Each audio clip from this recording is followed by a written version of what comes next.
Iya. Nah, saya tanya gini, Pak. Tanya soal MSCI. Karena kita tahu sama tahu ya kalau di saham itu bukan cuma masalah fundamental perusahaannya aja, tapi ada juga masalah persepsi orang gitu. Jadi mungkin ada beberapa skenario yang ada di pikiran saya Pak ya. Kalau sekarang kan skenario-nya persepsi masyarakatnya indeks masih lesu, setelah itu saham nggak menarik lah gitu ya. Justru menurut saya di posisi sekarang ini, di posisi indeks yang katanya orang nggak menarik, itu buat saya justru momen dimana kita udah harus, ibaratnya kita harus menabur gitu. Kita harus menabur, kita harus in the market, jangan sampai kita kehilangan momentum yang nanti waktu bobotnya udah mulai seimbang, indeksnya udah mulai naik, dan persepsi orang ke market udah bener-bener bullish, kita udah ketinggalan gitu. Karena menurut saya mungkin aja ini cuma adjusting sementara waktu, karena dimana beberapa sahamnya naik, beberapa saham yang utama naik, setelah itu indeksnya di sini-sini aja gitu. Dan Yes. sampai satu ketika di mana adjustingnya udah, ibaratnya kendaraan, adjustingnya udah pas dan udah siap rally, kita udah ada posisi juga gitu di situ. Dan persepsinya orang kayak sekarang meninggalkan market, nanti lagi lah di market, belajar saham nanti lagi lah gitu kan, investasi saham nanti lagi lah, karena mungkin juga portofolionya sekarang lagi suffer gitu, atau sekarang portofolio lagi menurun. Nah, Ya. saya punya skenario dan punya pemikiran seperti itu karena menurut saya udah beberapa tahun di market, karena di market juga bukan masalah fundamental aja, tapi masalah persepsi juga gitu di market. Nah, apakah skenario seperti ini sampai adjustednya udah selesai, semuanya udah cukup match lagi, dan indeksnya baru akan naik, dan beberapa saham utama naiknya malah makin lebih tinggi lagi, karena beberapa saham, kayak kalau saya boleh jujur ya Pak, yang naiknya sekarang tinggi ya banking, pasti naiknya tinggi. Tapi ada banyak banget saham yang ketinggalan gitu menurut saya, kayak contohnya properti. BSD PBV-nya 0,5, SMRA PBV-nya 0,89, saya terakhir baru lihat gitu, karena saya ada recall juga, saya ada mention juga di grup. Nah, menurut Bapak gimana? Apakah nanti waktu indeksnya naik, saham-saham yang utama naiknya bakal lebih tinggi lagi gitu? Ya. Kalau saya sih overall kalau langsung mau menjawabnya adalah saya setuju lah, kita sependapat. Tapi saya punya sudut pandang yang berbeda. Dalam pemahamannya tadi, ini kalau ngomong soal persepsi ya, saya mengatakannya sentimen, Bro William, di sini. Iya, Jadi, kalau yang kita baca dari chart itu apa sih? Kita baca MACD, kita baca technical MA5, MA20, dan iya, seterusnya. Itu yang kita baca sebetulnya apa sih? Ada yang dibaca bilang, kalau kita baca kan technicalnya, Pak. Enggak. Kita baca candle-nya, Pak. Enggak juga. Yang kita baca sebetulnya ada sentimen di belakangnya. Contoh, harga emas. Saya kebetulan ada di salah satu grup luar negeri untuk yang forex ya dan futures untuk tradingan begitu. Saya sempat mengatakan di bulan lalu tanggal 10 kalau nggak salah, itu saya mengatakan begini, emas ini akan menjadi kontrarian. Dan artinya gimana nih? Begitu emasnya ada berita suatu yang harusnya emasnya naik, memang emasnya naik, di awal-awal naik, pembukaan naik, tapi habis itu turun tuh. Dan itu terjadi, kalau nggak salah sih 10, sekitar kurang lebih tanggal 10 lah, ya bulan lalu. Dan di situ, itu menjadi bukti bahwa kalau kita sudah bisa, ritmenya kita bisa samakan dengan market, maka sebetulnya yang terjadi itu kita sudah bisa, oh habis ini orang udah pada berpikir, oh ini akan naik, berita kayak gini akan bikin emasnya naik, terus menjadi reversal, kontrarian. Kenapa? Karena yang kita baca adalah sentimennya. Contohnya breakout, yang suka breakout. Breakout pertama biasa gagal, breakout kedua berhasil, breakout ketiga berhasil, breakout keempat gagal lagi, breakout kelima berhasil, breakout keenam dipikir masih berhasil, ternyata balik arah, gitu kan. Jadi kadang-kadang kita tidak, yang kita baca itu kita hanya melihat breakoutnya, kan breakout Pak. Tidak, yang kita baca itu sentimennya. Kalau bahasa di MACD ya, di salah satu indikator kan MACD itu. Yang saya suka, saya jarang pakai MACD, tapi yang saya suka konsep dari MACD itu adalah convergent dan divergent. Divergent itu artinya kan pergerakan harganya tidak didukung oleh kenaikan atau pergerakan dari si indikatornya. Artinya apa? Harganya naik tapi indikatornya udah melempem nih. Berarti momentumnya dia udah melambat. Nah itu, pertama kali saya bisa membaca chart, itu dengan dibaca sentimennya, itu dari MACD paling gampang.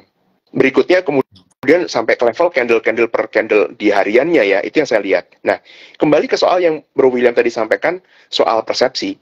Saya mau ceritakan sedikit dari pengalaman berbagai macam krisis. Yang paling yang paling sepi ya gitu ya, kayak sekarang itu selalu kalau orang yang suka elite wave, itu selalu di wave 2. Orang berpikir yang sepi itu adalah di bottom. Enggak, bottom tuh nggak pernah sepi sebetulnya. Bottom itu paniknya luar biasa, tapi orang yang tahu, yang tidak panik, luar biasa. Jadi sama-sama nampung. Sama-sama panik, jual, sama-sama ada yang nampung. Itu bottom. Tapi wave 2, kalau elite wave-nya, naik dulu kan, wave 1, wave 0-nya ya, dari titik 0-nya naik ke 1, kemudian koreksi kedua. Di yang kedua ini, orang tuh lemes. Lemesnya kenapa? Aduh, jangan-jangan nanti break support lagi, break low lagi, harus cut loss lagi. Dan ini saya lihat, saya udah berapa kali ada krisis, dan saya melihat ini pola pikir yang ternyata orang-orang itu masih terjebak dalam persepsi tadi, kalau bahasa Bro William gitu ya. Kalau menurut saya, tadi saya mengatakannya sentimen. Sentimen tadi itu, break support, kemudian khawatir, dan habis itu yang seperti yang tadi juga disampaikan juga, Bro William juga bilang, tahu-tahu terbang. Kenapa? Banyak orang yang kemudian meninggalkan kan, mengatakan, aduh udahlah, saham nggak dulu deh, nanti aja deh, kalau bagus baru saya balik lagi. Betul. Padahal bagusnya saham itu, atau bagusnya kita kalau investasi itu, selalu membeli ketika harganya murah. Dan tidak mungkin harganya murah kalau semua orang pada sepakat lagi bagus. Setuju. Nah, itu mau saya hentikan dulu penjelasannya, karena itulah wave 2 di elite wave. Jadi ada namanya mental charting. Yang kita chart bukan harganya, tapi mental para pelaku pasarnya. Ini kurang lebih seperti apa ini ya? Perasaan-perasaan apa yang ada di level-level di wave 3 misalkan. Pada bullish semua, pada pingin semua ke sana. Contoh sekarang Bro William lagi ngomong soal properti ya. Mungkin properti udah wave 3 lah sekarang. Iya. Kita bedah aja tadi untuk konstruksi. Konstruksi yang mungkin kan baru wave pertama ini. Wah, betul, ada harapan nih. Terus nanti besok koreksi. Mungkin nanti malam marketnya Amerika drop ya, kemudian koreksi lagi. Sampai Jumat mungkin koreksi. Udah lemes, mungkin yang beli pun atau yang punya pun merasa nggak ada harapan nih. Aduh, udah deh ini, wah jangan-jangan break low lagi deh. Ya udahlah, mau diapain? Kita nggak ambil posisi di sana. Tapi ternyata itu bentuknya adalah higher lows alias wave 2. Begitu wave 3-nya, semuanya bulan depannya baru akan sepakat. Tahu gitu kemarin berani beli ya. Nah, itu dia. Sentimen seperti itu yang menurut saya berdasarkan pengalaman, ini yang malah perlu kita tangkap sebetulnya. So far sih dari regional kami, dari RHB gitu ya, kemudian dari Singapura, dari Malaysia, domestik kami tidak melihat ada yang kurang bagus lah secara pertumbuhan ekonomi ataupun di market di setengah tahun ke depan ini nanti. Jadi menurut kami sih ini menjadi kesempatan kalau memang ternyata marketnya ada koreksi, buat yang belum masuk itu digunakan kesempatan untuk masuk ke sana. Iya. Nah, kebanyakan kan orang kalau mau masuk di saham, setelah itu mereka udah happy-happy, mereka beli, setelah itu malah nyangkut gitu, Pak. Setelah itu udah nyangkutnya lama lagi. Dan mending kalau harga sahamnya diem, tapi kalau harga sahamnya lagi koreksi dan bahkan jatuh kan, itu pasti kan menjadi momok dan menjadi ketakutan bagi kita semua gitu, Pak. Gimana kita bisa punya conviction, Pak, waktu kita tahu sekarang posisi sekarang lagi murah. Oke, kita beli gitu. Dan gimana kita bisa punya conviction, kita punya keyakinan kalau kita berani hold terus dan harga sahamnya bakalan rally naik gitu. Apakah dengan mindset kita yang harus benar atau gimana, Pak?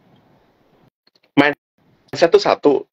Kalau saya membagi dimensi ya, tepatnya dalam dunia investasi atau apapun tuh, sebetulnya orang kalau berhadapan dengan uang, yang dipikir itu hanya cuan atau rugi, begitu kan? Jadi profit atau loss. Itu risk sama reward bahasanya ya, kalau kita berdimensi itu. Padahal ada dimensi ketiga yang namanya probability. Contohnya gini, kita bisa profit, bisa loss. Tapi pertanyaannya, seberapa besar probability untuk naik? Contoh TSPC, tadi kita kembali ke TSPC. TSPC itu saya yakin 2.500, 2.400, 3.000 pun itu sebetulnya masih wajar harganya. Saya yakin dalam hitungan kewajaran itu masih wajar, masih sangat wajar. Tetapi contohnya auto juga sama, 2.300 buat saya itu baru milestone pertama, belum ada apa-apanya, itu baru kembali ke nilai buku kok. Iya. Tapi apakah kita bisa mengatakan itu pasti naik dibandingkan saham big banks? Ya, misalkan contoh BRI tadi, BCA tadi. Karena kita tahu yang mendrive, yang masuk ke market Indonesia ini, itu adalah investor asing yang notabene dia harus masuk ke saham-saham yang besar, likuiditasnya juga besar, Jadi dia bisa keluar masuk dengan relatif mudah, nggak ada hambatan begitu. Contohnya tadi BRI dan BCA. Di situ otomatis kalau kita mau trading, kita menjadi tenang karena kita lihat, wah ini kalau bisa keluar masuk berarti kita enak nih buat trading. Jadi masalah probability itu salah satunya melihatnya adalah bukan dari blue chip ya, karena tidak semua blue chip. Asing kalau nggak suka sama tambang, dia buang, benar-benar buang. Investor tidak hanya asing. Fund manager kalau benar-benar nggak suka, pasti dia buang. Nggak ada lagi istilahnya, wah ini kayaknya masih bisa naik, nggak ada. Begitu kita merasa udah sekelar, buang semua. Nah ini kan yang awam malah berpikir, wah ini udah murah banget nih saham tambangnya nih, ya kan? Ini rebound dulu nih. Nah itu yang membuat kita malah terjebak di level probability-nya tadi. Nah yang keempat, dimensi keempat, ini sama seperti dimensi yang dapat Nobel ya. Dimensi keempat tuh dimensi waktu.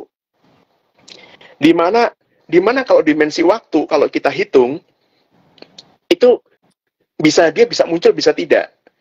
Saya nggak tahu Bro William sama teman-teman di sini pernah melihat penjelasan bagaimana dimensi keempat itu dihadirkan. Jadi kalau 3 dimensi itu kan sumbu X, sumbu Y, dan sumbu Z begitu ya. Nah, dimensi yang keempat itu, dimensi waktu itu, saya baru bisa memahami itu ada videonya, dan itu tuh bisa, artinya gini, bisa muncul. Kalau bola, kalau kita bikin lingkaran, itu cuma 2 dimensi. Kalau kita bikin sampai menggambar suatu bola, berarti ada dimensi ketiganya, dimensi panjang, lebar, tinggi, atau dalam gitu ya. Itu artinya bola tersebut ada bentuknya, bukan lingkaran lagi. Tapi bola tersebut itu bisa muncul atau tidak muncul, itu karena ada dimensi waktu.